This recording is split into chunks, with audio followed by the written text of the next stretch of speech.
Saya start recording ni.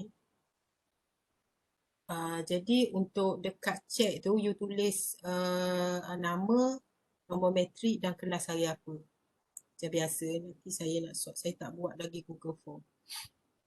Okey. Sekarang saya akan share slide.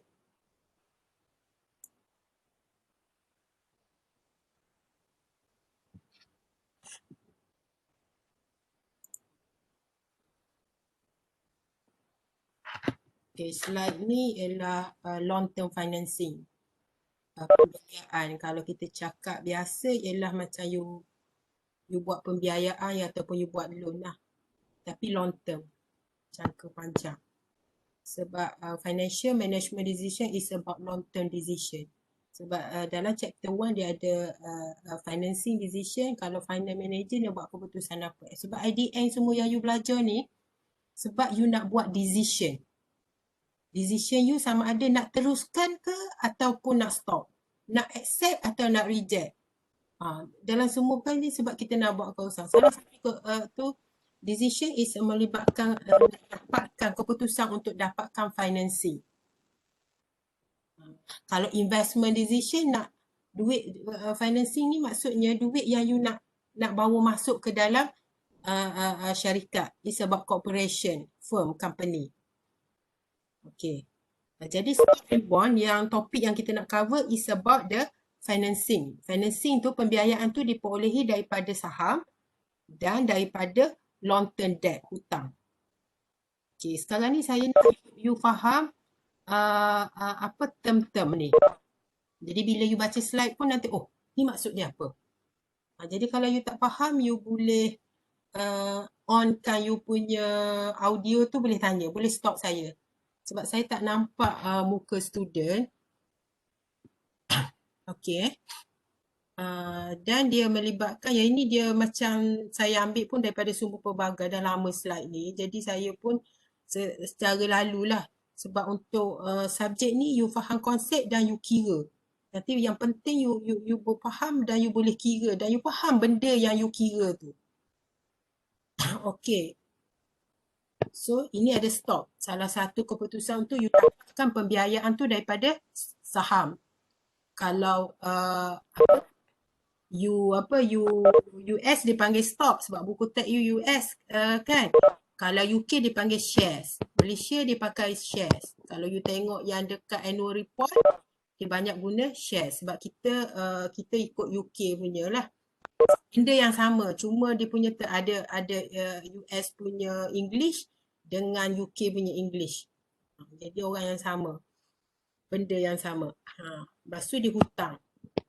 Semua melibatkan financing. Apa dia punya konsep asas dia. Sebab yang ini dia tak ada kira-kira lagi. Nanti dekat, sebab you dah belajar topik stock dengan bond untuk subjek FM1. Lepas tu stock ni dia ada dua jenis kan. You dah belajar pun dalam introduction to accounting. Dia ada preferred stock, which is hybrid lah. Saham terutama, saham keutamaan, preferred. Lepas tu common stock, biasa punya. So dia ada two types of stock. Sebab nanti ada chapter you akan kira, lepas tu dalam ada satu chapter lagi capital structure, struktur modal. Jadi pemahaman terma-terma ni memang sangat membantu you bila you kira tu sebenarnya. Okay. Untuk long term financing, pattern dia, yang ini kadang dia punya nota ni kadang-kadang dia bercampur lah. Saya pun tak murnikan notes ni, saya ambil saya letak gitu je sebab lama dah.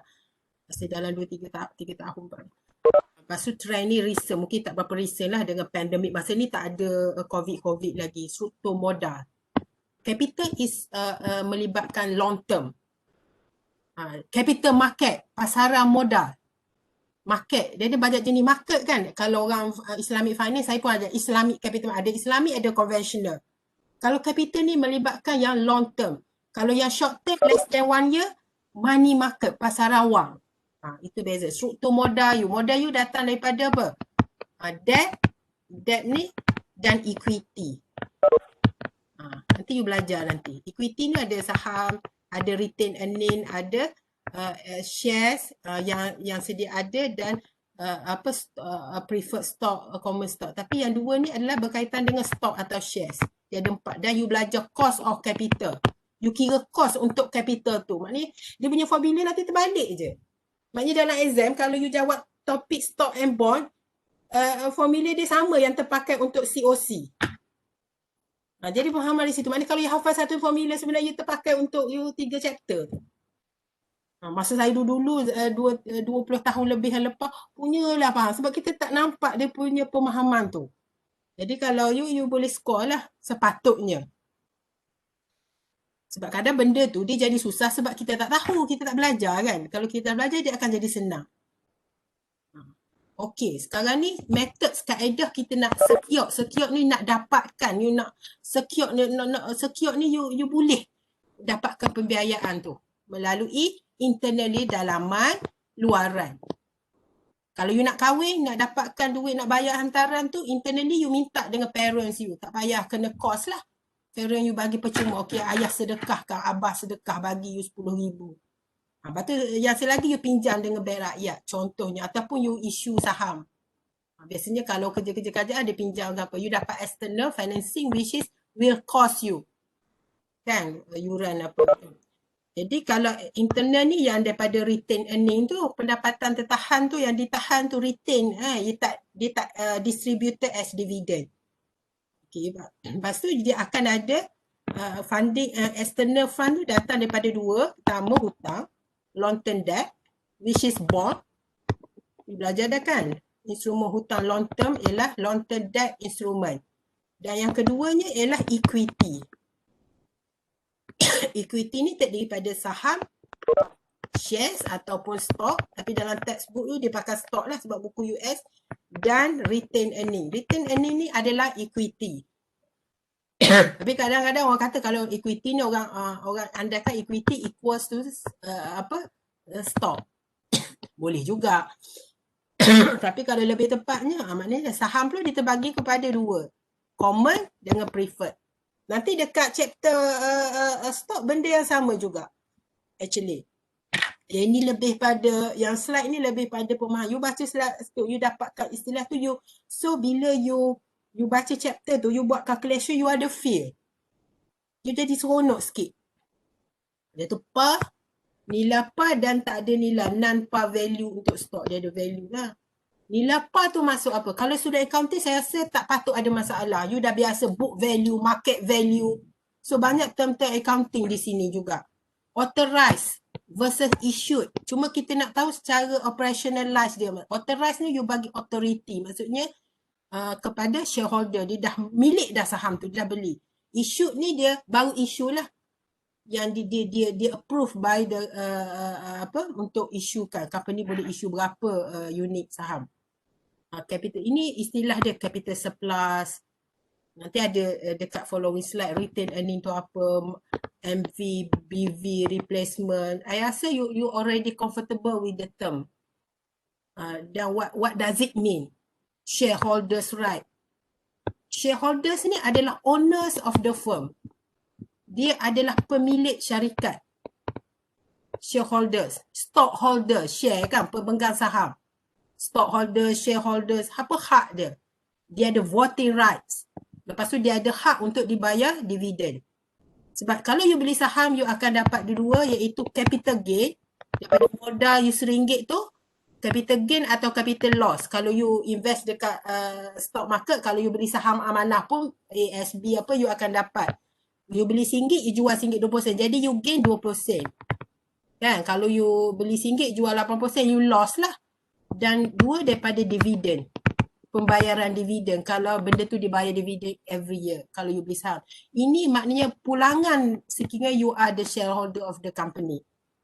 Dividen tu apa? Lepas tu dia ada kelas of stock lah. Ni macam telur ayam lah. Ada kelas A, kelas B kan. Kalau kelas yang mahal, harga dia lebih mahal lah. Company pun sama. Jadi benda-benda macam tu. Dan benda ni kadang dia berubah ikut sebab kita ada monitoring body lah. Untuk bank kita ada Central Bank of Malaysia atau bank negara Malaysia. Kalau stock market yang Malaysia punya, kita ada Security Commission untuk control kita punya capital market lah. Bursa Malaysia dari segi operational. So benda-benda gitu you ada belajar kan capital apa? Financial market and institution. Student accounting ada ambil tak? Ke Islamic financial market and institution? You ambil yang bukan, yang tak ada Islamic kan? Ada tak ambil subjek tu student accounting? I am asking. Rasa belajar dua-dua saya. Islamic pun ambil ke? Ada Atau you belajar biasanya financial, nama subjek tu ada satu je subjek kan? Dah ambil ke? Akan ambil ke? ya nama subjek tu subjek apa rasa? Macam saya tak berapa ingat, macam financial institution and market ataupun financial markets and institution. Tak tahu yang mana dulu. Ada setengah pakai market dulu, institution dulu. Lebih kurang tu lah, ada. Financial market and institution. Yang itulah maksudnya you nampak. Pasaran kewangan. Bank duduk kat mana? Yang bukan bank, kita ada pasaran kan? Sebab asal dia deficit unit dengan surplus unit. Orang ada duit lebih, orang ada kurangan, ada orang lebihan. So dia akan bertransaksi dalam pasaran kewangan. Kalau dia ada capital market, yang melibat capital market dan bank.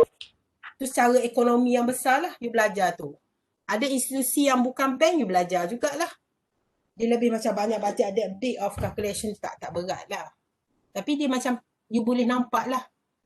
Kalau you belajar financial management, actually dia involve dengan stock market. Kalau kat Malaysia dia ada bursa Malaysia lah. Lepas tu sekarang ni kita ada Islamic punya ni lah. Islamic capital market untuk ni. Dia hanya untuk syariah compliant stocks. Kita ada sebab kita ada dua sistem lah. Dia operational side by side. Kita ada Takaful, insurance, Islamic bank versus conventional bank. Untuk yang Malaysia punya. Okey. Ini dari segi stock. Okey. Tadi kan common stock, lepas tu dia punya term-term lah, ada banyak. I hope you baca ni, saya hanya highlight. Common stock ni adalah owners. Dia dah pemilik syarikat tu. Mana bila you milik, you ada hak untuk voting. Tapi it depends on you punya voting rights tu, hak untuk mengundi bergantung kepada how many percentage. Kalau you pegang share tu 0.0001%, tak urut lah. Kalau you ada banyak persen, you boleh tendang management team. Okay, I tak nak CEO ni. You ada kuasa mengundi. Mungkin dia ada nanti, dia ada hak dalam AGM satu share berapa voting tu lah. Dia ada istilah nanti you tu. Dalam AGM meeting. You boleh tu lah. Untuk tentukan management team yang diketuai oleh CEO. Lepas tu dia melibatkan risiko. Nanti you akan belajar topik risk and return. Tapi dah belajar a bit. Saya rasa agak santai sebab awal-awal ni banyak ada topik yang you dah belajar dekat FM1. Dan melibatkan ownership. Ini melibatkan dari segi bila company tu di declare bankrupt, you are honest. You are honest. Owner of the firm lah. Pemilik syarikat. Sebab honest and company adalah two separate entity. The concept of separation of ownership and control. Orang yang own dengan orang yang control. Control ni orang yang menguruskan, yang manage dia syarikat. Dia dua pihak yang berbeza. Dia ada teori dia. Agency teori. Kalau you ada belajar a bit lah. Okay. Ini term dari segi nilai value. Par value, nilai par ataupun face value, nilai muka. Kita panggil stated value. Biasanya accounting value. Nilai saham tu berapa dia punya yang dinyatakan dekat cert dia tu. Kalau book value, ini melibatkan aset lah. Kan nilai buku dia ni dah tahu. Market value ini dia punya investor. This is what is the current market value yang you expect. Katakan harga pen ini, saya tahu nilai dia. Tapi orang lain mungkin tak tahu nilai sebenar dia. Tapi yang investor expect harga dia mungkin above ataupun below market value. Dia punya market value nilai dia sekarang berapa? Mungkin nilai dia last year lain kan jadi kan. Okay. But dia ada nilai expectation ni, dia punya investor punya. Lepas tu replacement value, ni dia punya term lah. dan Tobin skew. Yang ini untuk measure dia punya performance of the company atau firm tu. Ni term dia. Lepas tu daripada segi share, ini authorized share yang you dah beri hak, authority pada shareholders. Dia punya hak tu lah. Ini ke atas ni, lepas issue share ni maknanya outstanding shares, actually share yang dah in the hands of the shareholders, yang dah dijual. Ni paid in capital.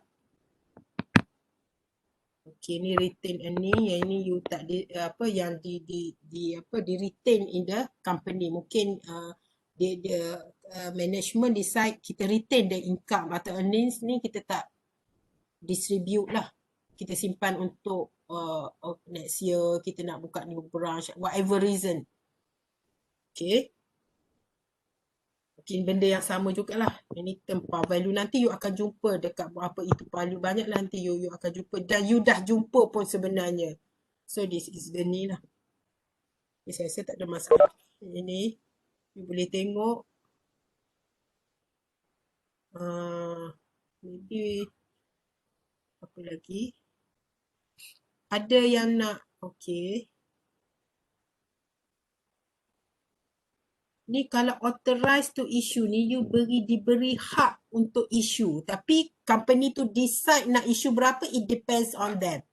Authorized ni dari segi legal lah.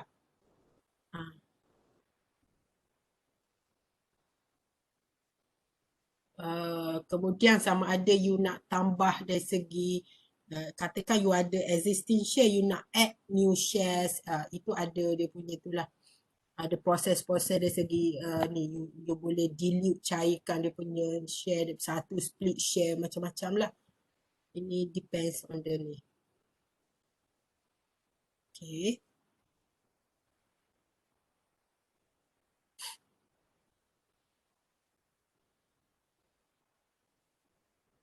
Kalau surplus ni lebihan modal daripada capital, daripada share. Ini makna capital surplus yang daripada saham ataupun stok. Amounts directly contribute to equity capital. Equity ni dia refer pada shares lah kat sini kan. Excess daripada par value ataupun nilai yang stated value tu. Dia punya nilai par dia RM1, tapi dijual pada investor. Dia issue pada investor pada harga RM8. So dia yang ditolak dia punya nilai par ni, sebab dia ada number of units ni 1000, itulah semua istilah ni, retain earnings that not paid out. Ini yang term yang biasa. Saya rasa yang banyak shareholders. You dah tengok semua ni sampai habis? Ada masalah tak? Tak ada kan? Dah tengok dah, Doktor. Rasa ada benda-benda nak tanya tak? Replacement value tu macam tak faham sangat. Slide nombor berapa? Replacement nombor berapa slide? Kalau you ada slide kat depan you, dekat dia tu, dekat info ke, you boleh tanya terus term-term tu. Sebab saya nak pergi pada stock and bond. Sebab kalau konsep ni dia tak banyak, sebab dia punya subjek ni 85% kira-kira juga. 12 Doktor. 12. Tak ada nombor dah pula. Ni. Replacement value. Doktor yang ni. The current cost of replacing the asset of the firm. Contoh ni macam mana? Contoh dia. Siapa yang boleh bagi contoh?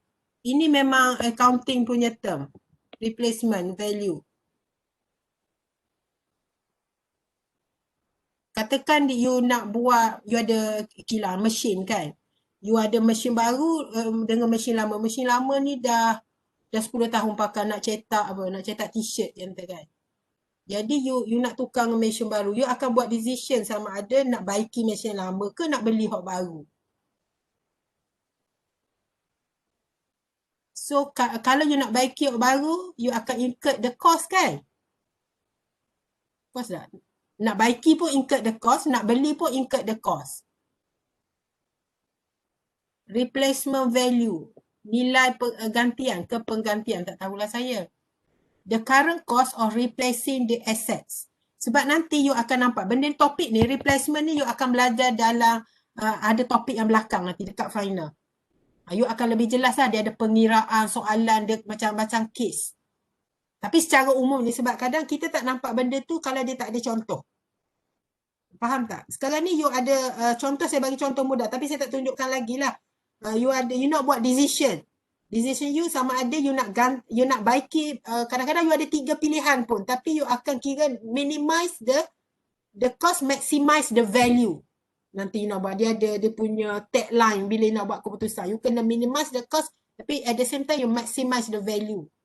Kan, you nak buat decision, kita baiki mesin ni. Ataupun yang kedua, kita beli baru tohuk dalam sungai mesin ni. Tohuk tu maksudnya, tohuk tahu tak tohuk? Buang. Disposekan the old machine. Dia ada soalan banyak, biasa itu common question.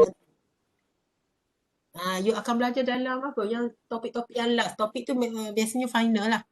Detail lah nanti. So cost yang current ni untuk replace the asset. Tapi current cost tu mungkin melibatkan 3 perkara. Beli baru, baiki ataupun yang ketiga buat apa? Tak tahu pula yang ketiga. It depends on the things lah. Mungkin dalam contact machine tu sama ada baiki ataupun totally dispose, beli baru. So kita kira cost yang paling untung lah. Maknanya the best, the optimal decision yang nak buat.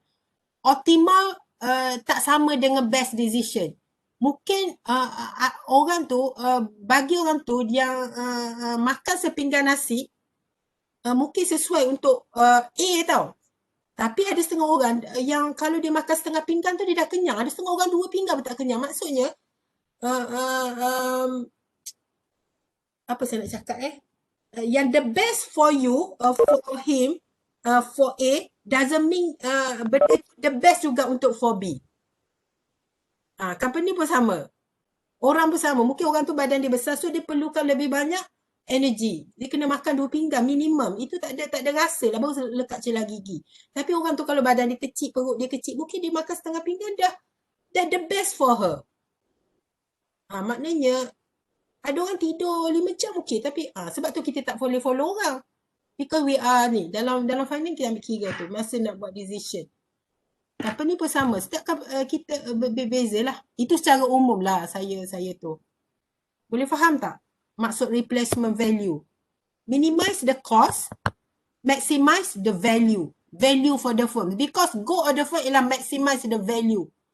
Value mean you maximize the price yang boleh membawa kepada kekayaan owners ataupun shareholders. You buat apa-apa pun, you kerja nak mampu apa ke, goal dia yang itu, matlamat hidup you tu benda. Itulah macam you sekarang belajar ke cabaran banyak, matlamat you nak get a good result. So matlamat yang jangka pendek nak dapat A. Ada setengah tak, saya tak kisah dapat D, yang penting saya nak menuntut ilmu. Memanglah nak menuntut ilmu tapi nak dapat good grade kan. Memang nak dapat A, dapat knowledge. Saya dapat B minor pun tak kisah. Yang penting knowledge. Ada tak orang cakap gitu? dapat B plus, B minor pun okey. Asalkan dapat knowledge. Ke guna? Okey. Itu yang saya boleh tu lah. Maksudnya you ada aim. Goal tu you buat apa tapi jalannya mesti betul lah. Kan? Dah. Kenapa dia? Okey, saya pergi satu-satu slide. Ni daripada jika you ada pegang saham, shareholder you ada hak you. Kadang-kadang dia berbeza. Kalau you beli saham syarikat ni, hak you lain. Lebih syarikat dia ada bila you sign agreement tu. Dia berbeza. Mungkin company besar ada different. Dari segi residual claimants. Kalau company tu buat apa hak you. Kalau you common shareholder, you yang sisa-sisa baki dapat. Dia akan utamakan debt holders. Atau dia ada hak-hak yang special. Dia ada. Sebab tu kalau kita buat agreement, kena baca jugalah. Kadang-kadang kita tak faham pun. Saya pun tak faham. Kalau ayat-ayat lawyer, agreement rumah. Tapi at least you ada lawyer, kita bayar lawyer fees very expensive. So you ask him or her to simplify for you. Especially kalau you involve dalam long term commitment. So this is long term. So you invest, you beli company tu kan. Tapi you tahu macam ni, you mungkin boleh jual balik kalau apa adalah benda-benda yang you kena tahu. Bila you baca term tu, kalau tak tahu, you boleh clarify dengan, itulah. At least you tahu juga sikit, is okay lah. Maknanya shareholders ni, dia ada hak dari segi dia boleh transfer lah. Kalau you ada share, you boleh transfer ownership tu pada orang lain. Dia ada limited liability. Kalau company tu bankrupt, dia punya tanggungan hutang tu setakat yang you own saja, yang pemilikan you saja. Kan?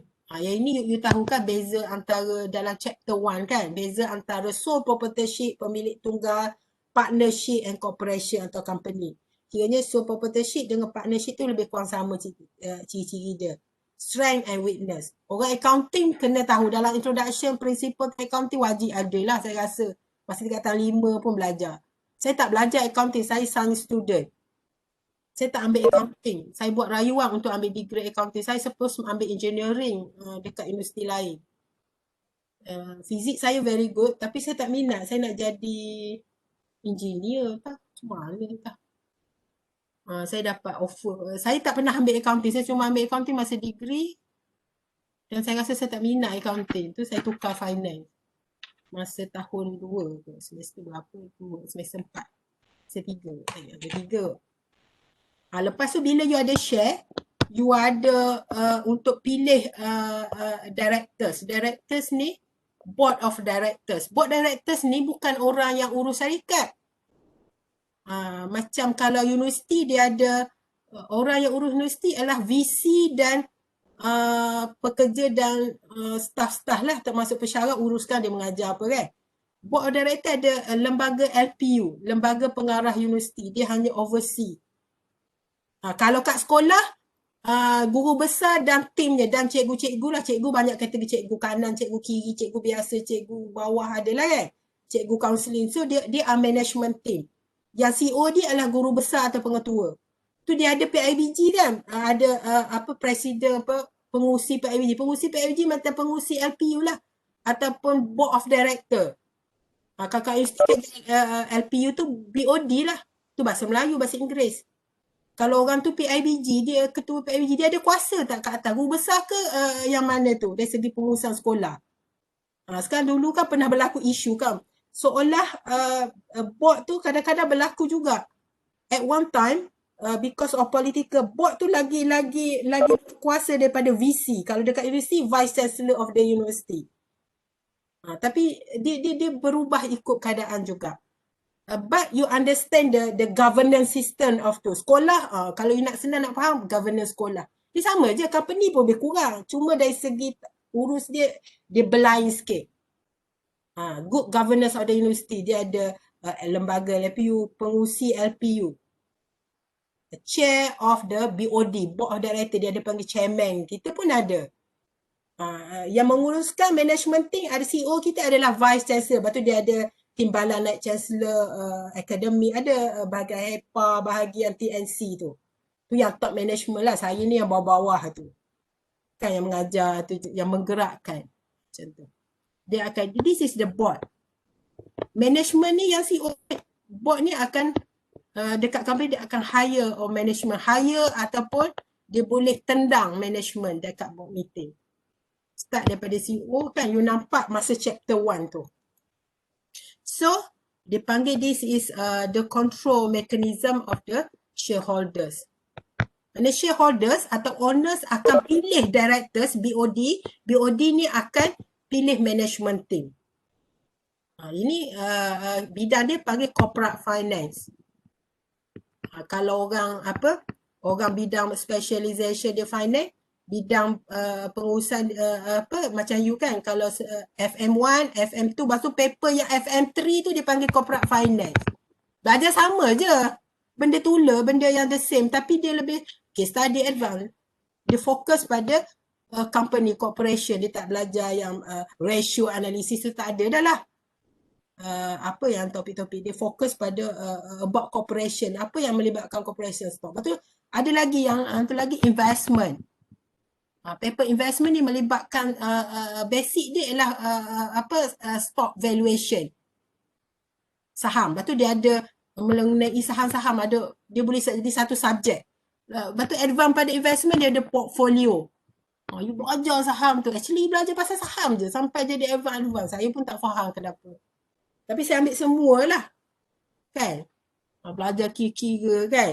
Contohnya gitulah macam accounting. Cuma sekarang untuk paper FM tu you fokus je yang ini tak banyak. Voting ni untuk shareholder dia ada hak. Boleh faham tak dari segi ni? Shareholders ataupun owners ni akan pilih BOD. BOD akan pilih management team start daripada CEO. Kan, untuk menguruskan. Maknanya dia memperlihatkan kepentingan mekanisme control. Dia boleh mantau power of the owners ataupun shareholders. Tapi kalau you pegang saham kosong macam saya cakap tadi 0.001%, dogok cetong lah kata sikit sangat kan. Nak undi pun tak boleh kan, sikit. Kena power lah, you ada block shareholder, you pegang besar. You tengok cerita drama kan, macam Korea ke dia ada company berlawan dengki lah. Cerita Melayu lagi kelakar kan, lagi best. Okay. Dia ada voting pun, dia ada cumulative proxy ni, you bagi hak you pada orang lah. You delegate vote. Ini hak-hak you untuk pilih lah ni. Nak undi kan. Sebab undi tu macam untuk menentukan management team. Pengurusan company tu. Sekarang ni financial management yang you belajar ni, actually you belajar tentang company lah, corporation. Benda yang berkaitan company. Sebab goal you belajar atas ni nak naikkan, nak kayakan shareholders ni. You jangan lupa matlamat you ni, you belajar ni. You buat apa pun you belajar setiap chapter tu, goal dia you nak maximize the value. Values interpretasinya ialah price. Harga kena naik saham. Sebab itu yang menentukan kekayaan. Sebab bila you shareholder, you akan beli saham. Saham you akan dapat melalui capital gain dan yang kedua dividend. Maknanya return shareholders ni dapat dua benda je return you. Capital gain yang saya cakap tadi dan dividend. Dividend kena bagus. So kalau you pemegang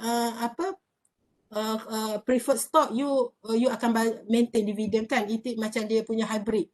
Untung ke tak untung ke bayar 10% setiap tahun. Itu preferred stock. Dia ada elemen debt, quasi debt. Macam hutang je, you bayar interest 10% setiap tahun. Alright. Ini yang itulah.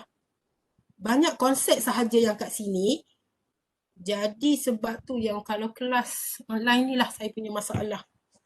Ni banyak US lah. Ni memang banyak slide dia. Okey.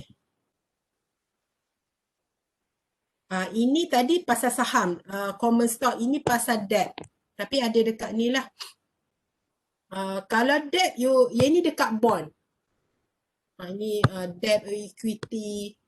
Maksudnya nanti bila you belajar chapter, you akan belajar lagi detail lah. Saya rasa kita, you baca je dulu. Dekat chapter stock and bond nanti benda yang sama. Yang ini lebih debenture. Dia ada debt ni, ada hutang yang dicagarkan secured, you ada collateral atau unsecured. Bila unsecured, you panggil debenture. Kan, dia ada nama je. Cuma you tahu term tu. Sekarang ni you faham konsep sikit, lepas tu you boleh buat calculation. Tu yang saya punya rasa untuk skor lah. Untuk ilmu, sekarang ni you nak ilmu skor dulu, target apa, lepas tu nanti you berbasis nanti lepas habis dapat A tu cari ilmu lah kan. Ke gana? Sebab nak ilmu banyak kena belajar. Maksudnya banyak lagi you can study on your own. Tapi saya hanya cover untuk apa yang ada dalam syllabus tu. Untuk skor.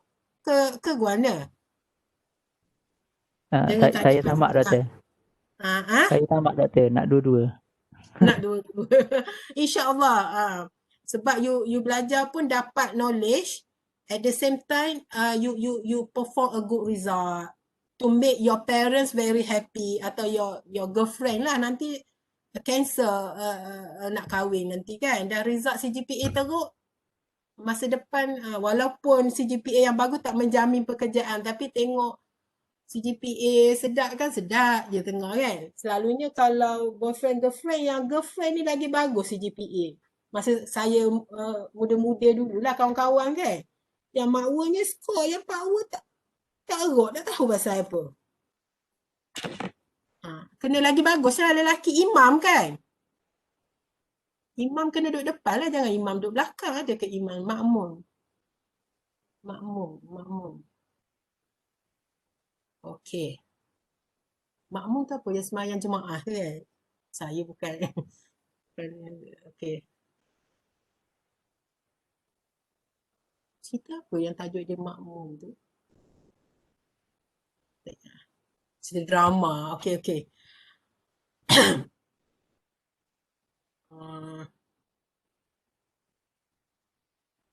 Okey, yang ini dibezakan. Kalau bond nanti you ada interest. Jadi saya rasa tak payah kita buang masa. Cuma yang ini mungkin ada topik dia tu. Sekarang ni dalam minggu depan, minggu ni yang topik TVM pun saya tak bagi kuis lagi. Kuis tu saya akan buka seminggu sebenarnya. Saya punya tu dah settle, saya tak dah nak masuk lagi. Nanti saya bagi tahu. Saya bagi masa jawab lama santai. Cuma saya nak you faham konsep tu. Don't worry. Mungkin lecturer subjek you lain dah banyak bagi tugasan kan. Yang ni sebab you dah belajar. InsyaAllah okey. Cuma yang bila saya kata baca slide, baca buku, you baca, you faham. Kalau you tak faham, tiba you boleh PM saya, you boleh tanya dekat group ataupun you boleh PM saya dekat Telegram lah. Sebab dekat WhatsApp banyak sangat mesej masuk. Kadang ada satu hari ada berapa mesej saya tak dam buka. Kan? Gitulah. Kalau you tak faham, you tanya dulu sebelum kelas, you bagi list of question kan, Dr. Zul ni bla bla bla, nanti saya akan respon. Ataupun senang you masukkan soalan tu dalam grup. Jadi kalau saya terlupa, you boleh remind lah dekat, you boleh PM saya. Ni pasal ni. Ni pasal ni, nanti you akan tu lah. Dekat bond ni. Sama je debenture tadi. Istilah je banyak. Banyak sangat. Tapi kalau you tanya, saya boleh jawab lah mana. You nak tanya apa Okey. Ini banyak pada terma-terma. Kadang terma ni kadang tak relate pun. Ni bond. Nanti bila you buat calculation baru you nampak sikit. Kupon semua-semua kan. Dah buat kan hari tu yang bond kan? Bond dah buat tak hari tu? Masa FM1. Buat apa doktor? You belajar chapter bond kan? You dah belajar. latihan, you dah buat test, dah buat kan? Masa you dah baca kan? Dah. You dah dapat pendedahan dah lah, bukan first time. Macam nota kan, nota janji. Bukan nota janji apa. Ni nota janji biasanya hutang, komitmen. Unsecured debt. Dia macam lebih nota janji biasanya short term lah. Short term. Ni ada short term ni. Macam you ada tulis nota janji lepas grad kena CGPA berapa. Dan you ikat janji kita akan sehidup semati. Contohnya. Tu nota. Nota ni maksudnya komitmen. Tapi kalau note dia refer pada short term. Istilah je. Sekarang ni you kena fikir. You faham sikit konsep, you fokus pada calculation dan bila soalan tu apply, you boleh come out that thing. Saya nak gitu je. Yang tu memang okey. Untuk this level. Tak payah ambitious sangat. Repayment. Kalau bila you baca benda-benda tu, you tengok wording dia. Tu maksudnya bayar semula. Kadang-kadang wording tu dia punya tu kan. Amortization ni macam you jumpa dalam TVL kan. Pelunasan bayaran hutang kan. Ada jadual kan. Bayar interest, bayar principal kan. Itu ada bayar bulan-bulan selama bertahun. You bayar balik lah. Kan you ambil secara tu secara tertunggak. You beli kereta secara hutang. You beli rumah. Dia tu lah dia banyak term. Setengah term tu US punya dan kita Malaysian tak ni. Okey, saya rasa yang preferred stock ni saham preferred. Dia ada macam itulah. Dia separuh dia kuasi. Kuasi maksud dia separuh elemen saham, separuh elemen hutang. Okay, nanti kita pergi dekat subjek dekat chapter stock valuation. Is preferred stock really a debt? No, dia bukan debt, tapi dia bukan saham juga. Dia saham tapi saham yang dari segi ranking dia, dari segi packing order dia dulu sikit daripada common stock sekiranya company tu di declare bankrupt atau liquidate. Liquidate tu maksudnya dia bankrupt, dia tak mampu nak ni settlekan hutang, dia liquidate, dia dibubarkan, dicairkan apa. Jadi hutang-hutang nak bayar, kita ada debt holder, dia ada packing dia. Packing order. Dia ada ranking, siapa nombor 1, nombor 2, nombor 3. Kalau common stock last sekali. Saya rasa dah. Okey, saya tengok. Tu je. Dia cover dalam struktur modal. Nanti you belajar last. Ada struktur modal nanti. Benda yang sama sebenarnya chapter nanti. It's very, very interesting jugalah. Okey, lepas tu saya akan share untuk stok pula.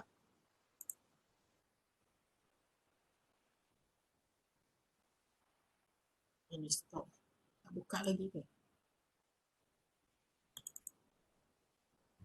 Slide yang sama. Yang hari tu you pakai buku ni ke, pakai slide ni ke untuk kelas? Saya lupa nak tanya. Yang masih you belajar dulu. Tak ada tu. You maknanya first time lah jumpa slide ni.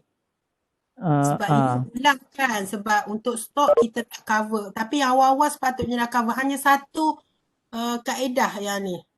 Nanti minggu depan saya akan fokus yang kita tak cover. Ini saya recap balik, ada saya cerita dulu. Jadi balik lepas ni you study dulu. Lepas tu saya nak cover stock and bond sekali. Dan ini melibatkan, you kena ingat long term financing. You dapatkan pembiayaan dan modal you, capital you melalui long term, melalui equity and debt. Stock ni adalah sebahagian daripada equity. Equity ni ada dua, iaitu stock dengan retained earning. Kan, capital terdiri daripada equity and debt. Kan, capital, ada equity, ada debt. Equity ni ada saham, stock, dan ada RE, ada retained earning. Saham ni ada common stock, ada preferred stock, PS. Lepas tu dia ada ni lah. Common stock dia ada, nanti you ni lah. Lepas tu dia ada debt. Debt ni kita fokus pada bond. Sebab dia long term. Kita dapat untuk long term financing, kita dapatkan pembiayaan modal. Ini kita belajarlah secara umum. Sebab kita nak buat, sebab bila finance manager dia melibatkan, one of the punya decision ialah financing decision. Duit nak dapat mana?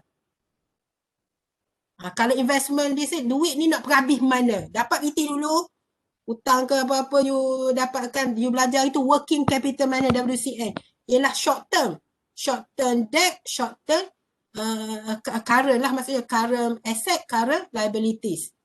Working capital, working capital I tak erok lah, maknanya tak berapa kuat. Bila cakap working, what does it mean? Kalau net working capital, current asset minus current liabilities dekat you punya balance sheet. Tapi yang ini kita dah tak belajar dah lah working capital, you dah cover dah dekat FM1.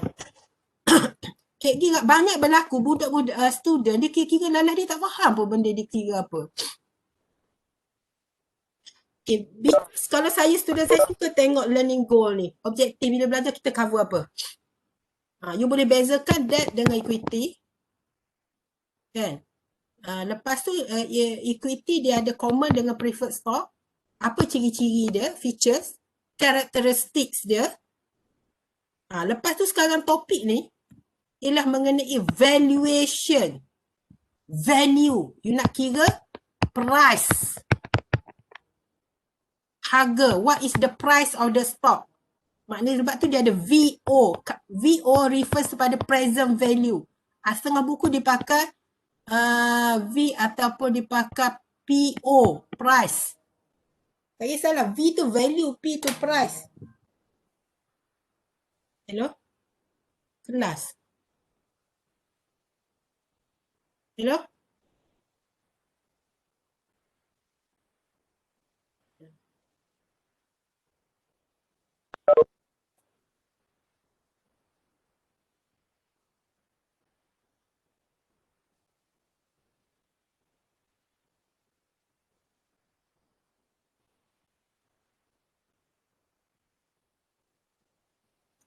Okay, sekarang ni you nak cari the current price. Macam present value kan, kosong. Sekarang you belajar nilai masa sekarang kan. The current price, nanti jumpa dekat formula. You ada 3 teknik kaedah untuk kura valuation untuk stock. Yang tu yang hello? Ada kelas sekarang. Budak-budak makan dah. Nasi dah. Yang tadi masak pagi je. Ada beli nasi goreng tu boleh. Siang kakak.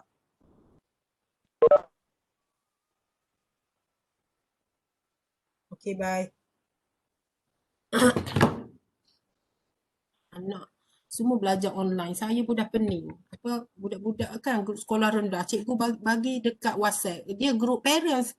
Mak pula. Bayangkan satu hari ada seorang anak. Ada berapa subjek. Lepas tu ada kena ambil kat pondok jaga sekolah. Ada kena print dia. Cikgu ambil gambar. Ya Allah. Lepas tu so, satu hari cikgu dah buat list lah. Seorang. Lepas tu kalau 3-4 orang memang lah lantak engkau lah. Tak bodohnya setahun tak belajar kan. So rendah je pun. Okey, 1, 2, 3. Asalkan dia belajar lah. Yang ni mengaji Quran lagi penting kan. Ni semua dunia. Okey. Nanti jangan tak belajar pula. Saya kata Dr. Zul kata dunia semua duniawi. Nanti jangan pula. Okey, sekarang ni you akan belajar teknik valuation untuk stok ni. Ada 3 kaedah. Ingat tak lagi? Ingat Doktor? Ingat tak? Pertama? Yang guna Excel tu. Tu bukan Excel. Model. Valuation model. Tadi tengok sini. You the basic, nanti saya basic valuation. Basic tu yang asas kan. Valuation model. Gordon model. You nak kira harga tu. Harga saham kan. You belajar ni. At the end of the day, you nak kira harga saham je. Berapa harga dia saham tu? Sekarang. Dan dia ambil kira cash flow. Dan required rate of return. Ini cash flow. Sebenarnya basic. Bila you tengok kat basic tu, itu formula present value. You discountkan you punya cash flow. Itu maksud saya, you apply the concept of present value. Ini yang dia bagi basic. Sebab tu dia kata basic. Dan ini konsep I. Dia present value kan at this rate, required rate of return. Kesan dia impak dia ke atas cash flow you. Baca ayat ni lah. Kan? Kita rasa macam baca hafal je kan. Gitu maksud dia. Okay. Dia ada basic-basic tu maksudnya general punya formula lah kan. Ini, sekarang ni yang you kira ni, Ashraf. Saya ramai betul jumpa Ashraf. You belajar dan you guna growth model sebab konsepnya duit-duit tu kan. Growth, compounding. Zero growth, tak ada growth. You assume, you buat andaian je. Sebab bila you buat formula, you buat assumption. Dia ada, kalau belajar theory of finance lah. Macam saya peringkat PhD belajar theory of finance. Belajar tak tahu belajar tu nak guna ilmu buat belikan tak tu lah kadang-kadang tak belajar. Use dia ada market efficiency. Market tu ada jenis kalau kat Malaysia weak form yang lemah, semi strong dan strong form. Tu yang ini lebih pada theoretical lah. Yang menerangkan teori harga saham. Kecekapan pasaran, teori kecekapan pasaran. Tapi yang ini dia bagi you asas saja. Tapi untuk chapter ni you belajar kira to value, maknanya to calculate, to you to value, to calculate, to measure, to you nak kira lah harga kan. To value stock. Sebab tu nama dia valuation. Kalau orang ambil paper advance, dia ada satu buku yang tebal, valuation nama buku tu. Belajar benda harga saham, belajar sampai PhD, sampai saya at one time, saya kata kat my prof, I pun tak faham. I belajar daripada degree kan, belajar finance. Tak belajar yang ini, sama je kan. Yalah, apa pun aku tak faham contohnya kan. Tapi mungkin sebab tak menjiwai lah saya kan. Okay, to value stock. Kiasan using pertama. Zero growth, dia tak ada. G, tak ada growth. Kita buat andaian. Yang kedua, dia ada growth tapi dia constant je. Naik 10%. You ada belajar G kan? Ada satu G. G satu je. Yang ketiga yang ini. You belajar masa FM1 yang pertama dan yang kedua saja sepatutnya. You belajar kira lah. You belajar konsep-konsep, you belajar kira. Maknanya calculation untuk stock valuation atau you belajar stock pricing, you nak kira. Chapter ni you belajar apa itu saham, konsep saham, jenis bla bla bla. Kan? Dan kalau ada new saham yang pandemic stock ke, COVID stock, dia akan keluar benda baru kan. So you tahu basic sikit dan benda tu kadang benda yang lama dah tak relevan lagi dan you boleh update your knowledge. Ni variable growth model, dia ada G1 at one time 3 tahun pertama dan dia ada G2. Variable growth maknanya non-constant growth model. Dividend model. Dia guna dividend tu untuk mewakili cash flow. Sebab shareholder dia dapat cash tu daripada dua, capital gain or dividend. So kita ada banyak teori formula. Kita pakai dividend growth model. Dia guna satu model. Ada banyak lagi formula nak kira harga saham. PE ratio. Kan banyak lagi yang lah ada chapter others. Maknanya you belajar ni ciput je. Dah pergi mana dah ni? Aku duduk membebel. Dah pergi ke yang last dah. Kan? Okey. Dah hilang dah yang conteng. Okey sebab tak ni tadi kan. Okey. Faham kan? Saya dah hilang dah yang conteng. Tak apalah. Ni zero growth, constant growth, variable growth, non-growth. Dia ada growth. Tapi yang cash flow tu adalah daripada dividend. Cash flow tu datang daripada dividend. Sebab tu nama dia zero growth dividend model. You pakai satu formula. Dia ada banyak lagi. Jalan nak pergi Kuala Terengganu. You boleh lalu kot jambatan. You boleh lalu kot Durian Buruh. You boleh lalu. You pergi Kelantan dulu. You pusing-pusing. Lepas tu balik semula. You pergi sampai kat Kuala Terengganu. Ataupun you pergi kot Thailand. You pergi sampai. Ataupun you naik helikopter. Sampai macam pintu untuk masuk ke syurga kan. Banyak jalan dia. Ada orang melalui ibadat dia. Ada orang melalui sedekah dia. So banyak pintu kan. Gitulah. So kita masuk syurga pun atas ihsan. Rahmat. Bukan atas kita punya amalan. Ada ustaz bagi tahu sebenarnya. Jadi kita ni tak ada benda. Tak ada kena berdasarkan amalan kita. Doa kita nak ni dapat semua kebaikan kan. Okey, maksudnya kalau kita usaha tu kalau dapat janganlah rasa wah aku ni dapat 4 flat dah ayah. Maknanya kita dapat tu dengan mungkin berkat apa bukan atas kudrat kita, tak ada nilai pun, tak ada kudrat pun sebenarnya. So tak payahlah rasa tu sangat. Kau dapat syukur je. Even Muslim ke non-Muslim, being grateful. Rezeki dapat A+. Okay. Tapi untuk chapter ni, untuk FM2 ni you belajar yang ni lah, yang ketiga ni. Non-constant growth model. Sepatutnya yang lain tu you dah hanya revision saja sebab you dah belajar dekat tu. Okay. Lepas tu dia ada sebab you punya goal you nak kira harga. Nama topik pun stock valuation, value. Nak kira harga, PO. Kan?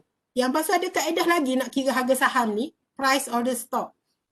Sekarang free cash flow valuation model, book value, liquidation value, PE ratio ni accounting. Banyak kaedah untuk kira harga saham.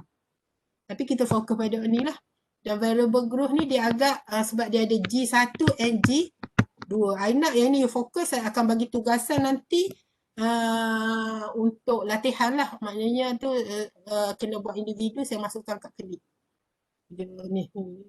Hari ni dah hari Selasa nantilah. Sabtu minggu ni saya janji. InsyaAllah hari Rabu atau Khamis. Esok hari Rabu kan? Khamis yang paling lewat. Dengan tu sekali.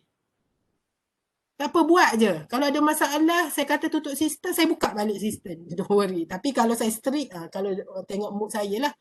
Kalau kebetulan saya gaduh dengan husband saya, mood saya memang gila. Ni cuaca mendung. Winter sonata. Tak buka lah kan. Pastikan you ikut dah. InsyaAllah accounting student biasa no problem. Okay. Lepas tu yang ini lebih pada pemahaman lah relationship antara financial decision. You buat keputusan kewangan ni nak beli mana financial decision, risk and return dengan nilai, dengan harga, firm value, price, saham. Apa hubungan je? Cara asas saja. Tu je belajar. Pertama, you belajar konsep berkaitan saham lah. Yang ini umum. Sebab you nak fokus pada equity. Saham ni, stok ni dalam equity ni. Apa beza debt dengan equity dulu? Kan? Kalau you ada debt, you tak ada voice in management. Voice maksudnya voting rights. Itu maksud saya bila you baca you faham. Oh, voice ni bukannya menyanyi apa. Vocal mania, benda-benda yang nyanyi gitu kan. Dia voice maknanya you ada suara dalam pengurusan. Maknanya you ada vote tu. Vote you tu gana kaedah dia adalah claimants. Claimant ni tuntutan ke atas income dan aset syarikat lah. Especially di aset ni. Matang kan, matang dari segi taxation. You ada untuk accountant student, you ada taxation lah. Taxation ni dia berubah ikut biasanya kalau budget, dia tabelkan budget, mungkin you tengok taxation kan dia berubah kan. Individual tahun ni untuk income yang antara tahunan. Macam saya sebagai individual, saya memang tengok taxation. So you get something lah, tax exemption kalau saya beli ni sangat. Sebab setiap bulan saya bayar hampir kat 1,000 tax saja kan. So it's very something yang bayar hutang. Sebab cukai ni you tak boleh lari. Dia akan cari you sampai tu lah. Kalau dekat US kan tak bayar cukai dengan membunuh. Dosa tak membayar cukai tu lagi berat daripada membunuh. Ada pernah cakap lah, my friend cakap. Maknanya beratnya tak bayar cukai kalau you duduk US. Tapi dia ada advantage kot lain lah. Tapi tax. Even kalau kita kerja kan memang dia akan cari dan tertunggak memang terduduk lah kau. Kalau kerja ni. Ini dari segi bankruptcy lah. Siapa yang akan dapat dulu? Secure. Kalau kreditor mungkin nombor 1. Tapi kreditor pun dia ikut turn juga. Kalau yang ada secure ni mana dia ada collateral kan. Secure value, secure creditor ni dia dapat nombor 1. Dia utamakan ranking dia. Kalau unsecured ni dia tak ada collateral, tak ada orang support dia kan. So hutang you tak ada, you macam tak ada support ni. You nombor 2. Equity holder ataupun shareholder ni dia ada pula yang ranking 3A, B, C dalam ni. Maknanya kalau itu bawah sekali, dia ada ranking. Kalau membaca mana aset ataupun dia punya earning syarikat tu dia bagi-bagikan kalau company tu bankrupt. Ini US lah tapi kita lebih kurang. Sebab buku teks this is US. You must bear in mind. Ada benda yang tak sama pun. Sebab tu you kena ikut apa polisi dan kita pun SC dan Bursa Malaysia pun ada sometimes dia memang ada buat perubahan. Kena update lah. Saya pun ada benda-benda yang saya tak update. Kalau you involve dekat stock market memang you akan update. Dulu-dulu update. Sekarang ni duit pun simpan tabung haji je. Gitu je lah. Tak ada. Dulu saya memang involve dengan stock market. Saya memang terlibat lah masa degree pun memang banyak ni. Memang seronok lah. Tapi memang rugi pun memang adalah tak tidur malam. Rasa nak terjun tingkap pun ada pernah. Sebab duit sikit. Bila hilang semuanya memang rasa nak terjun tingkap lah. Tu antara iman dengan tu lah pula kan. Pernah lah ada perasaan tu. Rasa macam okay. Debt, equity, jenis capital. Kita tengok wording dia. Ini dari segi differences, key differences, main, utama antara debt and equity. Pertama, voting dalam pengurusan. Debt tak ada suara, engkau tak payah, engkau adalah creditor. Yang ni yes. Claimants, ni senior maknanya duluan lah. Kalau Indonesia kata duluan. Yang ni subordinate ni secondary. Kalau student first intake. Sebab tu ada orang panggil subprime crisis. Pernah dengar tak subprime crisis? Yang financial crisis 2008, 2009 tu kan? Tak pernah dengar? Subprime. Yang berlaku 2008, 2007, 2008 because of the dia start daripada US dan dia merebak ke negara tu kan? Start daripada loan housing punya. Yang jual stesen minyak tu ke? Yang jual minyak. Tak ada subprime yang start dekat US, lepas tu dia merebak pada seluruh dunia tu. Subprima. Krisis kewangan dia berlaku dalam banyak keadaan kan. Dalam Quran ada setiap 7 tahun dia, tapi dengan keadaan yang berbeza. Yang ini dipanggil disebabkan oleh pemberian pinjaman yang tidak ikut kemampuan. Subprime maksudnya secondary loan. Kalau primary yang utama kan, sub tu yang nombor 2 kan. Contract, subcon. Subordinate maknanya dia secondary lah to debt. subordinate to debt maksudnya dia kalau senior ni dulu. Kalau subordinate dia kediam daripada hutang kalau equity. Apa subprime crisis tu kemudian lah, tak apalah. Yang ketiga dari segi kematangan, dia nyatakan tempoh matang hutang di 10 tahun. Yang ini dia tak ada because dia ada elemen you boleh transfer lah.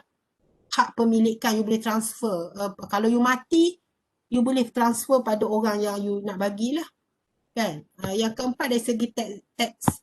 Dia ada you dapat kalau ni hutang you akan dapat debt exemption. Sebab tu nanti capital structure you akan ada dapat tax shield benefit. Nanti dia dalam you punya income statement tu kenapa kita bagusnya kalau kita berhutang. Kalau saya belajar secara teorinya macam saya tak suka hutang lah. Bukan tak suka hutang, saya ada hutang lah, tapi banyakkan husband saya yang buat, saya tak ada hutang. Kereta je saya rasa. Tu pun muka dia husband saya bayarkan, tapi macam rumah semua dia hutang. Kena orang perempuan kena macam tu. Mana kalau apa-apa berlaku kan, dia yang hutang. You kena jaga dia. You nak kahwin, tak apalah. Kan, maksudnya dari segi itulah.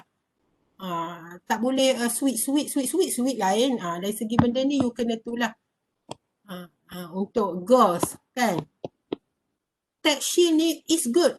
You dapat tax shield benefit, faedah perlindungan cukai.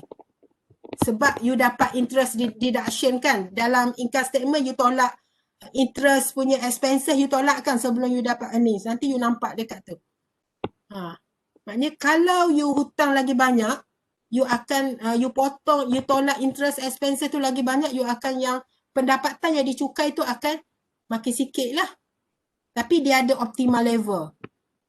Kalau you dapat sampai satu tahap yang ini this is optimal, bagus hutang nak, you ningkatkan hutang lagi bagus, lagi banyak, lagi bagus. Tapi satu tahap you ada risk of the taking debt, iaitu bankruptcy lah. Kalau company tak perform dalam keadaan ekonomi, tiba-tiba company tak boleh bayar ni apa, you ada risiko untuk bankrupt. This is the optimal level. Dia panggil, dia ada teori ni. Theory of capital structure kan. Dia ada nanti dalam topik capital structure, struktur modal, you akan kira benda-benda ni. Yang ini kalau you beli saham, you tak ada dapat tu lah. Tapi dia ada dekat ni. Dari segi tax treatment. Tapi benda ni dia berubah-ubah. Ikut negara. Dan ikut dalam negara Malaysia pun dia berubah-ubah juga. Ikut situasi semasa. Lepas tu yang ini dah nombor 2, you belajar jenis saham. Tadi beza antara debt and equity dari segi ciri-ciri dia. Dan you belajar dari segi common dan preferred stock pula. Pergi pada equity, apa common? Dari segi ownership, pemilikan, dia ada privately, dia ada publicly. Yang ini dia private investor. Biasanya privately own orang yang super kaya. Kat dunia ni kan bukan super duper lah. Kaya, yang sangat-sangat kaya. Dia boleh tidur atas tu lah. So dia ada beli saham secara private lah. Kalau public ni untuk yang orang awam kan, dia issue for public. Ada setengah company dia issue untuk certain person je, private. It's not publicly traded. Dia tak jual. Traded maksudnya di proses jual beli tu dia buat secara private. Okay.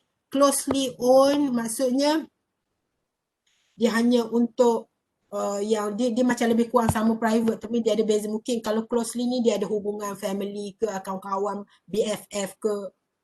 So kalau dekat negara-negara maju dia banyak kan golongan-golongan yang super-super kaya ni. Dan kat Malaysia pun ada, tapi ada tak ramai lah. Yang majoritinya biasa-biasa. Dan sekarang dalam keadaan sekarang ramai orang tak ada kerja kan. Macam you pun nampak setengah, mungkin ada parents yang terkesan, ayah pun, saya pun ada tahu jugalah sian kan. So okay. Dari segi ownership lah yang keempatnya dari segi widely owned. Ini mungkin melibatkan block, dia buka pada institutional atau block shareholder investor. Contohnya syarikat government, dia beli saham satu syarikat government owned companies. Macam EPF dia ada duit banyak kan, orang dah carung tu dia beli, dia buat pelaburan.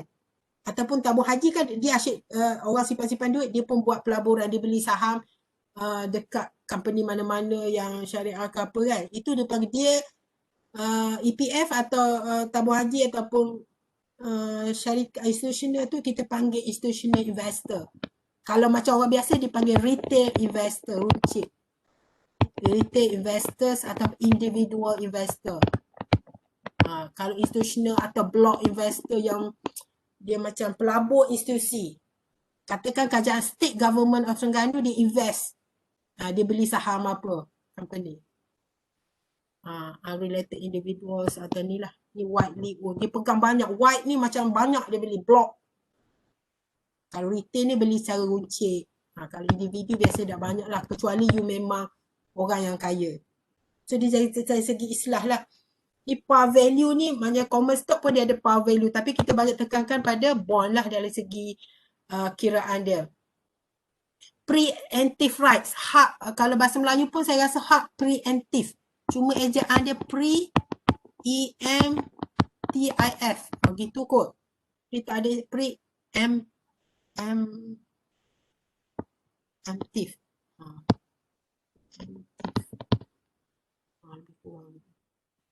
Dia bagi untuk common stockholders, dia maintain dia punya pegangan tu supaya kalau katakan company dia nak issue new shares, additional share ataupun new share, dia tak beri kesan pada pegangan saham you dari segi nilai ataupun tu unit tu. Dia nak protect dari segi dilution of ownership. Dilute ni macam kalau you daripada concentrate you cairkan. Jadi you pegangan tu jadi makin kecil ke. So ini you ada hak preemptive. So kena pastikan masa you sign you beli saham tu. Ini hak-hak sebagai common stockholder lah. Versus dengan preferred stockholder. Maknanya kalau saya bagi soalan MCQ you boleh jawab lah. Open book kan. Preemptive. Dari segi dilution of ownership, you pegangan you kurang, cair lah. Dilution of ownership, perolehan kurang dari segi rights.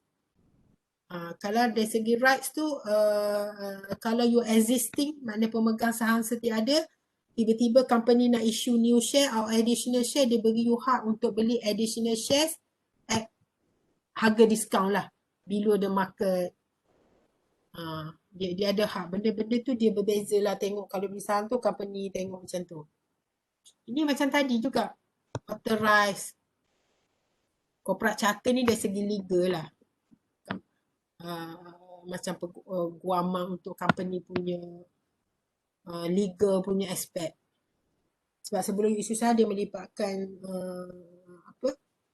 guam kan. You buat apa-apa melibatkan benda ni, dia akan melibatkan lawyer kan.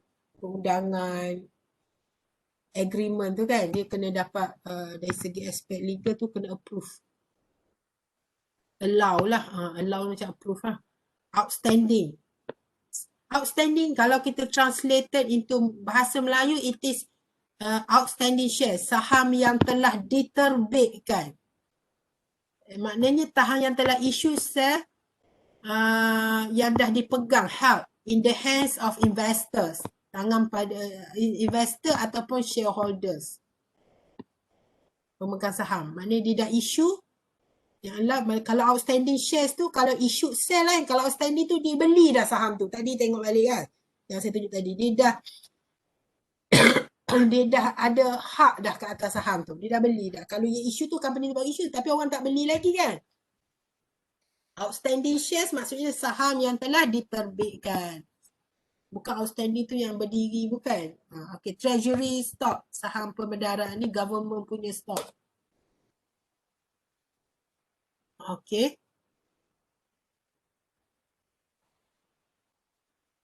Issue share or common stock. Apa ni?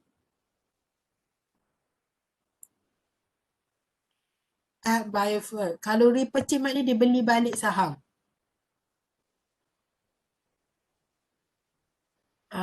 Saham perbendaharaan dia ada jenis biasa government yang issue ni, you ada hak untuk repurchase, beli balik. You issue saham tapi you beli balik saham yang you issue. Issued share have been put into circulation. Dia beza the sum outstanding share and treasury stock. Ni faham gitu je lah, dia tak ada tu sangat.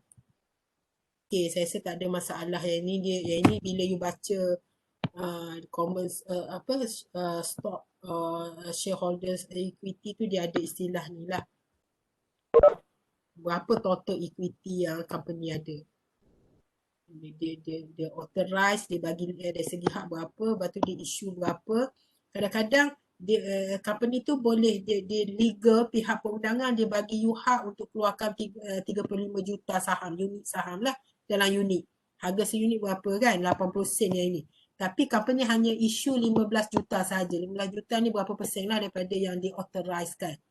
Dibenarkan lah. Lepas tu yang paid in capital yang excess di PAR ni nilai PAR stock lah. 80 sen PAR value. Dia issue harga dia. Ada cakap ke ni? Lepas tu yang retain ni yang last year punya treasury stock dia punya cost dia beli treasury stock saham pembendaraan ditolak lah. So ini yang total dia punya equity for shareholders untuk yang company ni lah, Golden. Okay. Tadi dari segi ownership ada type gitu. Ni dari segi voting ataupun voice in management. Proxy ni you bagi orang sebagai proxy you lah. You transfer the vote to other party. Proxy better. You baca lah super voting share. Maknanya satu share tu dia ada dia multiple vote tu. Dia equals tu lah. Super vote. Dia macam-macam ni. Non-voting common share. You beli saham tapi dia tak boleh vote pun. Mungkin ada berlaku lah bila you terikat. Benda ni bila you sign the agreement. Dia different lah. Dia tak sama. Sekiranya ada elemen-elemen tu you kena tahulah. Kalau you beli common stock, you kena bayar the dividend. Kan? You akan dapat kalau return from the investment in stock market, you dapat capital gain. Kalau rugi, capital loss. Dan yang keduanya dividend. Dia sama ada bayar annually atau you bayar. Yang ni quarterly. Ada juga kan dia bayar setengah tahun sekali. Setiap semi quarter yang setiap 3 bulan. Cash dividend, ada bonus dividend macam jenis dividend lah.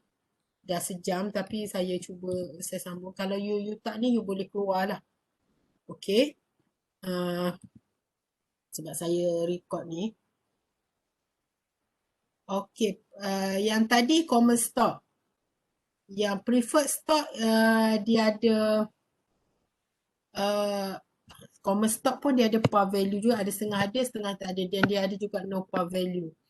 Ada stated face value, nilai muka dia ada. Yang ini ada, dia depends lah pada jenis tu. Kalau you nak jawab soalan nanti, maksudnya bila you jawab soalan, kalau dia tak nyatakan, tak payahlah kan. Ini untuk pengetahuan. Kalau you macam study untuk boleh exam, maknanya you kena tahulah.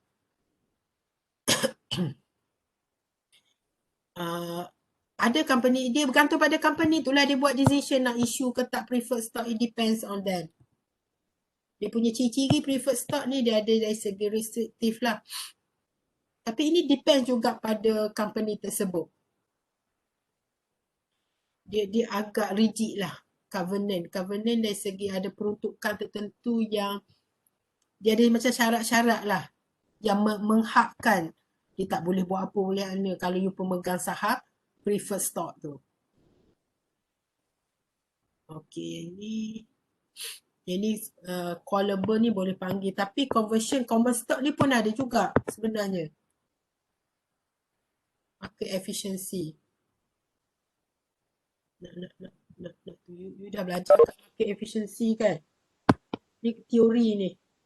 Bagaimana market efficiency memberi kesan ke atas harga saham. Market efficiency secekap mana maklumat tu, berlaku apa maklumat tu dia absorb dalam harga saham. Maknanya harga saham buka pagi tadi RM1.50, harga dia RM2. Maknanya apa yang berlaku atau harga dia turun naik tu dia dah segala maklumat baru dia ditunjukkan dekat harga saham. So perubahan harga stock prices ni dia turun naik sama ada dia kalau dia fluctuate, this is not stable. Kalau dia stable dia turun naik, dia agak stable. This one is highly risk. Volatility dia panggil. Kalau gitu-gitu kan you tengok harga kan, you kalau belajar ada paper advance, you belajar analisis trading punya. Kan? Dia ada teknik dia nak kira ni. Kalau macam ni, orang tu dia tak stable. Katakan tadi tiba-tiba dia tengah okey-okey, tiba-tiba dia marah. Naik. Okey tak tak stable lah. Highly risk kalau beli saham ni. Kalau nak kahwin dengan perempuan macam ni, tiba okey, dalam sekelip mata dia boleh jadi 360 darjah, berubah kan. Itu tak stable lah maksudnya. Orang perempuan tu dia ada macam sebulan sekali ada masa tak stable. Kadang-kadang tak juga, all the time tak stable. Problem juga kan. Dia fluctuate, dia akan reflect the risk of the stock. Dia akan go to pada ke equilibrium. Dia ada maklumat baru. Kata CEO company tu meninggal. So dia akan, kalau macam berlaku pada Apple kan. Tapi jika maklumat baru kata, yang akan mengganti dia seorang somebody yang tu ada news. Kalau somebody yang dah over, mesti dia akan reflect harga saham akan jatuh. Apa yang berlaku pada Steve Jobs masa dia meninggal kan. Tapi oleh kerana pengganti dia agak yang orang yang confident, investor pun confident saham Apple kan, dia agak gitu. Itu contohnya lah, saya bagi contoh. Konsep dia lah macam mana dia maklumat baru dia akan memberi kesan pada harga saham. Tapi ada banyak, dia ada random walk theory yang saya belajar ni lah, saya ingat. Random walk theory asal dia teori orang mabuk. Di jalan ikut down. Kalau you mabuk kan, ada banyaklah teori-teori untuk menerangkan bagaimana maklumat tu. Kadang-kadang saya pun tak belajar kan saham harga dia kan. Punyalah belajar satu subjek belajar untuk market efficiency. Alright. Ini dari segi ini melibatkan psychology of the investor. Dia panggil behavioral finance. Dia melibatkan elemen psikologi. Macam kalau you belajar ni lebih pada quantitative finance. Dia ada school of thought dalam finance. Dia ada finance yang belajar ni dan dia ada behavioral finance. Kat Malaysia tak banyak. Dia ada elemen psikologi, mana elemen manusia. Sebab yang buat keputusan tu manusia. Jadi study lah. Kalau dekat US, dia orang negara-negara yang ni, dia orang ni lah. Sebab tu yang menang Nobel Prize, semua yang teori yang tu banyak daripada US kan yang finance. Tapi negara pun collapse juga kan because of the crisis apa kan. Sistem tu. Maknanya ada something wrong lah. Sebab paksi kepada konsep tu adalah riba system interest. Riba system. Lepas tu diorang pun look at for the alternative system for that. System yang dah berpuluh tahun dia come out a green finance. They go for they find dekat Oxford dia ada Islamic finance. This something yang untuk why this thing happen. Macam mana sistem yang dah dia kata bagus semua-semua suddenly boleh collapse simply like that. Kan yang berlaku. Okay, dia ada behavioral finance going that focus investor punya behavioral, maknanya dari psikologi dan ke atas investment decision and stock price. Bagaimana dia kaji gelagak pelabur ni memberi kesan ke atas investment decision. Nak beli tak? Invest tu masih you keluar duit keluar. Nak beli tak nak beli saham ni? Atau nak beli saham A, B, C, what company mana nak beli? Dan dia mempengaruhi harga, performance of the stock. Performance tu dia diukur daripada harga saham. Itulah secara umum. Yang ini basic valuation model. Yang tadi tu cara teori je ni. Hubungan apa itu market efficiency, bagaimana hubungannya dengan stock price atau stock valuation. Boleh baca ni, baca slide. Okey dah, kalau nak detail tekat textbook detail. Untuk khusus saya, you baca textbook, baca slide tu, you dapat ada baca gitu. Okey dah. Cuma kalau you terlebih rajin, agak nak mencari pengetahuan berkobar, you boleh baca apa-apa yang latest update sekarang ni kat handphone. Banyak yang news berkaitan finance, kalau you betul-betul minat finance lah. InsyaAllah you akan jadi lebih-lebih baik daripada lecturer you. Ini basic valuation model. Untuk dia pakai stock, dia pakai common stock lah. Common stock dividend valuation model. Dia pakai dividend. Valuation, nak cari price, value. This is, dan yang menentukan harga kan you belajar tu cash flow kan, tapi dia based on dividend. Dividend tahun 1, dividend tahun 2 dan dividend tahun seterusnya. Dan di discounted kan at this rate. This is concept present value. Nak cari price today. expected at the end of year T. You baca timeline kan, 1, 2, 3. Dividen dia bayar di hujung tahun baru dia bayar kan, hujung tahun pertama. 2, 3. Ini cash flow dia reflect dalam, maknanya pelabur dapat return daripada pelaburan cash flow dia keluar untuk beli saham tu dalam bentuk dividen. Itu model dia. Teori dia macam formula je you belajar ni. Boleh guna formula lain. You come out, kalau you buat PhD kan, macam kawan saya, dia come out, dia ada banyak Pharma French model, 3 factor model, banyak lagi sebenarnya. Untuk valuation model, dia panggil valuation model. Dia ada satu subjek, tapi dekat degree tak ada. Dia macam yang ambil master atau itu ada valuation. Kutek tebal ni, belajar model-model dekat untuk kira harga saham je. Sebab saham ni, you tak tahu esok tu harga naik ke turun. Kan? Jadi you buat prediction tu, you nak predict. Kalau you ada ilmu khasyaf lain lah, you nak predict esok harga saham Telecom naik ke turun. Tahan Top Glove. Top Glove naik ke turun esok. Contohnya lah. Kan? Berdasarkan historical information. Macam apa yang berlaku pandemik sekarang ni kan. Ada sesiapa tak pernah menjangkakan ini akan berlaku setara ni. Kalau saya tak pernah terfikir kan. Tiada sesiapa pun tahu. Tak pernah berlaku sepanjang sebelum ini. Kan? Ini first time. Dulu kat Kelantan, bah besar yang berlaku, tak pernah. Sometimes kita guna yang past untuk predict the future. Tapi ada benda yang tak pernah berlaku, tak boleh nak predict. Okey, itu je. Jadi untuk dalam saham ni, kita guna maklumat yang lepas based on historical prices untuk predict the tomorrow punya price.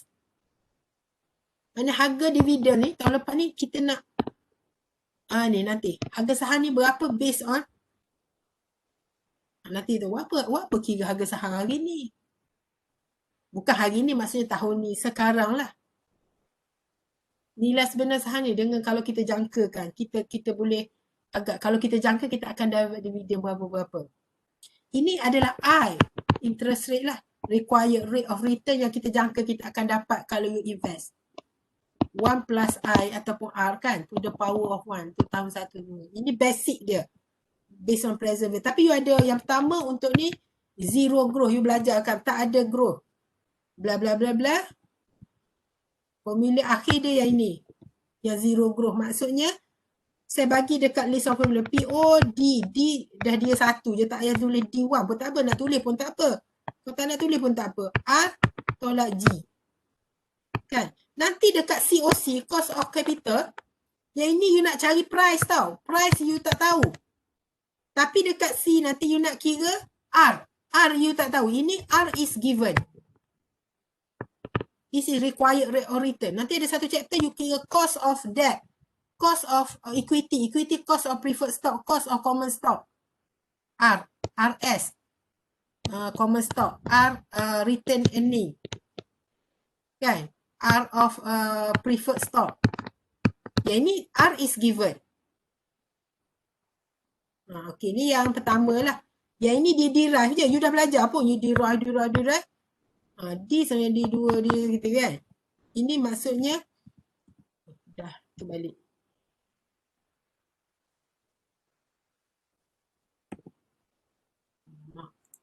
Ni balik ni.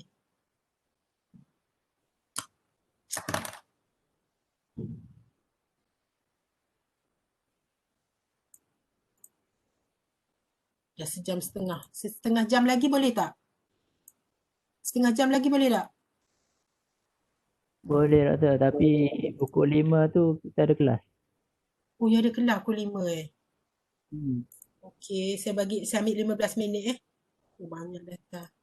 Okey, nanti next week saya sambung lagi stock dengan bonds. Kita fokus pada stock and bond.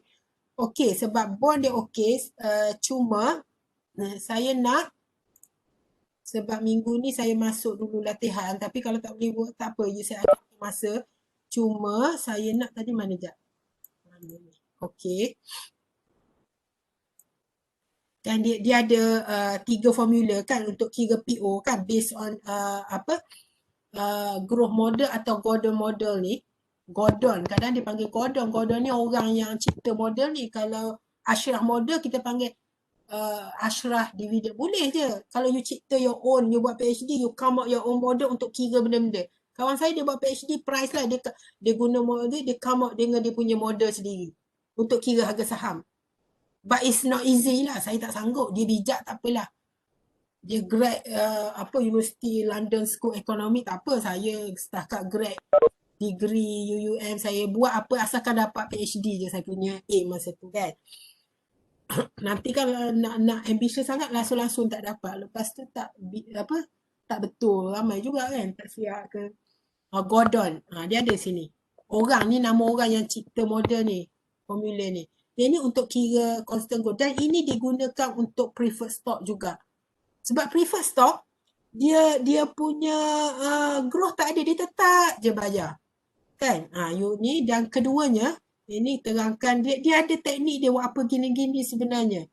Kalau study betul-betul. Yang ini you tu. Nanti saya nak you study betul-betul the slide. Nanti tanya saya next week. Dan yang kedua, dan you study the example. Dia ada guna financial calculator sebab dah zaman 2020 kan, 2019.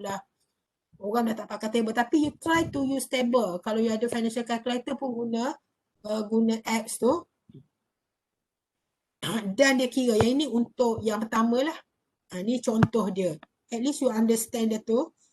Kemudian yang ini untuk yang kedua, variable growth. Dia ada G. Dia ada satu je G. Dia ada growth. Yang formula akhir dia.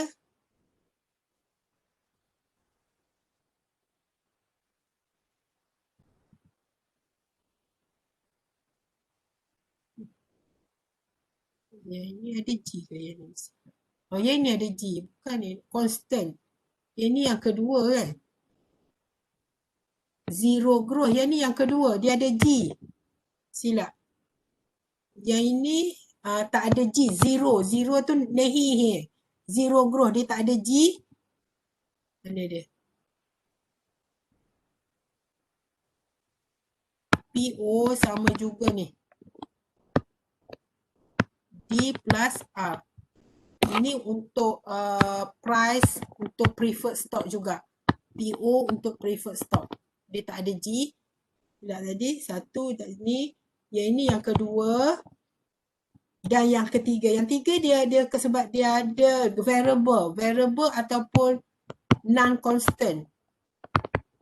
You dah belajar semua ni sepatutnya. You mula-mula cari dia ada stat. You tengok satu example dekat textbook you dan dekat sini. Sebab saya rasa slide dengan textbook dia bagi different example. Jadi you boleh practice dua-dua. Dan dia ada stat 1, 2, 3 sampai dia dapat harga tu.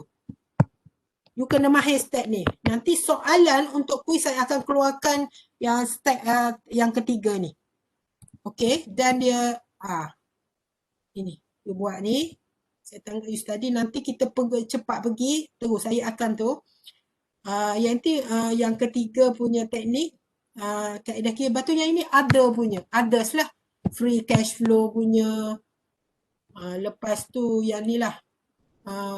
Yang ini saya tunjuk juga sikit. Tapi you fokus waktu. Tak susah sangat ni. Kemudian book value. Untuk kira common stock lah. Harga saham biasa. Harga saham. Liquidation value. Bila you dikit. Ini dekat test you. Okay. Nanti saya akan terang kesan dia. Yang ini yang last kali ni. Dia tak ada apalah dari segi teori. Okay. Okay. Dan juga saya nak you baca untuk bond juga. Saya akan cover untuk bond jugalah. So kelas next week kita akan mula pukul 2 lah. Saya rasa elok kita mula pukul 2. Saya try pukul 2 lah sebab kadang saya ada pagi tu. Saya rehat sekejap. Okay, kita akan mula starting. Saya cuba to the best of my efforts. Sekarang kita lebih konsisten. Sebab minggu ni minggu ke berapa dah? Minggu ni minggu ke berapa dah? Week 3 Week 3 dah. Okay, week 3. Maksudnya sekarang ni yang kita tadi long term financing. Lepas tu stock. Lepas tu bond. Minggu ni dan minggu depan lah. Maknanya stock and bond untuk long term financing. Boleh Bond you dah belajar dah. Calculation. Bond satu je formula dia. Dan you tengok juga dengan formula, list of formula. Pastikan you ada list of formula yang saya dah bagi tu. Dan cara tengok tu. Nanti kita tengok. You baca dulu dan buat dulu. InsyaAllah saya tengok klik saya dah okey. Last week lagi dah okey. Ujung dah okey. Saya akan masukkan semua-semua lah.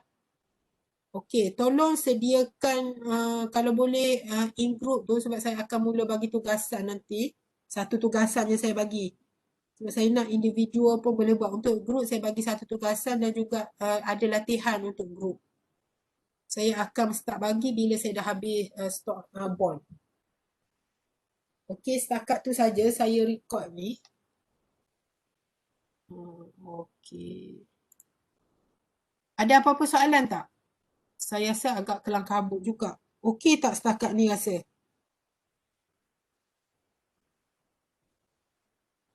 Setakat ni Alhamdulillah lagi lah. Rasa tak dapat lagi. InsyaAllah. Okey. Kalau tak ada, you post je soalan tu. Kalau you tak ada jumpa, you post je dalam grup. Dr. Zu ni entah apa-apalah. Cakap je. Tapi cakap elok-elok siang saya nangis saya nanti kan. Hati saya ni hati tisu juga. Tapi yang penting sekarang you target, you kena faham konsep kira tu penting juga. Sebab kita ingat kita ada 3 lecturer dan saya memang tekad saya tak nak buat soalan. Saya nak tengok student saya perform macam mana. Final lah. Tapi soalan meet, dan kita akan ada meet tau. Itu saya bagi dah assessment kan. Cuma saya tak masuk tu. Kan saya nak assess macam mana tu kan. Sebab you punya 50-50. Final 50 oh. Pastikan doa daripada sekarang masa final sihat. Sebab topik yang masuk test tu biasanya kita dah tak masuk final. Final hanya topik akhir-akhir tu. Capital structure, capital budgeting, cash flow yang tough tu sikit. Yang dulu capital budgeting teknik agak okey. Alright, tu saja insyaAllah. Nanti jangan lupa tulis attendance dekat chat room. Dan juga minta maaf lah kelas agak lama. Hopefully you study slide long term financing, stock and bond. Make sure you calculation clear. Nanti tanya saya tu. Pastikan you buat example je. Minimal buat example yang dia bagi sebab dah ada jawapan. Do it on your own. Lepas tu kata tanya kawan. Kalau tak you tanya before class. You kalau soalan tu banyak sangat you postkan dalam seorang you compile tu bagi seorang tanya. Yang latihan tu kan. Bila especially dekat latihan tu apa dia jadi gitu. Nanti saya tunjuk. Tapi you try faham dulu. Kan? Saya akan tunjuk apa dia keluar-keluar gitu. Dia ada step-step dia. Bond dia ada satu je formula. Okey kan insyaAllah. Pastikan you tahu guna table. Pastikan you kalau you advance sikit you tahu guna tekan financial calculator. Dan most importantly tahu guna table. Okey. Maksudnya nanti topik stock and bond ni most probably dah tak masuk final. Dia akan masuk mungkin mid test atau quiz lah. Okey, kita dah ni saya permisi dulu you boleh log out. Pastikan you tulis attendance ya. Nama, nombor matrik dan kelas harinya. Untuk dos yang tak datang tu boleh PM saya dan pastikan you tak tertinggal. You tak tertinggal dia punya syllabus tu. Okey. Assalamualaikum warahmatullahi wabarakatuh dan selamat petang. Saya nak save chat. Terima kasih. Terima kasih doktor. Sama. Terima kasih doktor. Sama.